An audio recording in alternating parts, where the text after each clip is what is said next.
So Henry was an explorer and an inventor, and he started out as a geologist at the University of Rochester, and in the 1850s he traveled the world several times, and on his travels he would collect specimens and he brought them back to the US, and he really wanted to help other people explore the world. So he was able to bring those products back and either sell them or set up museums for other people to see what he saw around the world.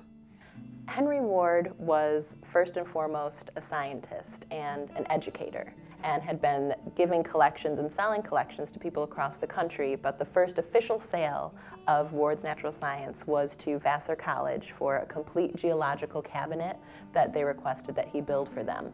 And it was at that point he realized that he could have a business selling specimen collections to schools and promote the education throughout the country that had always been very valuable to him.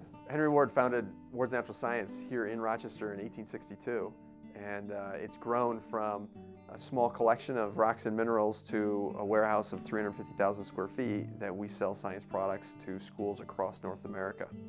One of the things he did at the start of his career, the start of the company, is he traveled to Europe and he collected many famous fossil discoveries in Europe and sent them back to the United States. And he was one of the first companies to publish a catalog of this size. In those days was pretty substantial. This is an 1870s Ward's catalog of fossil casts. Many of these casts ended up being the nucleus of many, many different museums and college and university museums throughout the United States. It was really important for Henry Ward to spread this knowledge, and often he was more concerned about helping than making money. So for the first 50+ years of the company's existence, Ward's Natural Science hardly made any money at all, and he was very philanthropic. So many times he'd just give stuff to teachers that are needy, and we continue that tradition today in terms of whenever schools are in distress, we reach out to them and we provide the necessary materials so they can continue teaching. So there's many examples early on of whether it's museums or schools where he was donating collections to them just because it was the right thing to do. As our country has evolved and the needs of the world have evolved, there's been a push for lots of different forms of science education in many different fields. As our company continued to grow, we wanted to stay on the cusp of all those innovations. So in addition to geology, we now provide products for biology, for biotechnology, forensics, chemistry, physics, really any scientific discipline. We have products to support, and that growth has happened over the past 150 years, really in response to what teachers need in the classroom.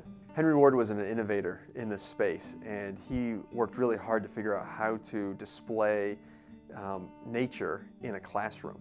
So that was one of the big things early on, was mounts of animals, so students could study the skeleton structure of an animal. He was really big on those kind of things and was really innovative at the time.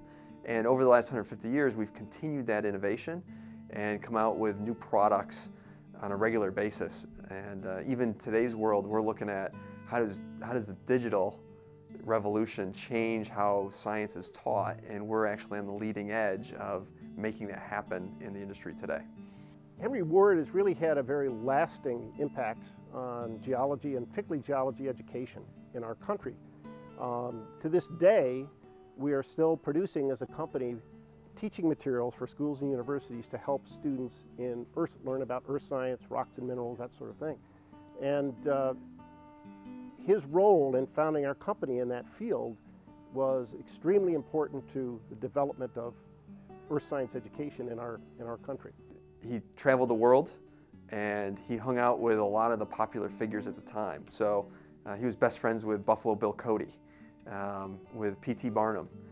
One of the most famous stories of Henry Ward here in Rochester is his connection to Jumbo the elephant. And that story dates back to Henry's relationship with P.T. Barnum. And P.T. Barnum had in his circus Jumbo, the world's largest elephant at the time. And he traveled around with the circus, and at some point P.T. Barnum knew that he was going to pass away, and so he asked his friend Henry Ward if when that happened he would prepare the skeleton of jumbo so that he could continue to travel with the circus. Henry Ward was raised by educators, and he was an educator himself. And it was his passion to spread that education throughout the country and to share what he'd learned in his world travels throughout the country as well. And today, that passion lives in each and every one of the people that's employed here, I can say. We all subscribe to the mission that what we are doing here each day is helping science teachers inspire students to explore the world. And we do that in all of the products that we invent, the products that we manufacture, and even to the people who are taking extra care to make sure that that box is packaged properly and it's going to reach the teacher on time for that specific lab activity. Henry's passion for education and spreading that throughout the world is something that we live every day.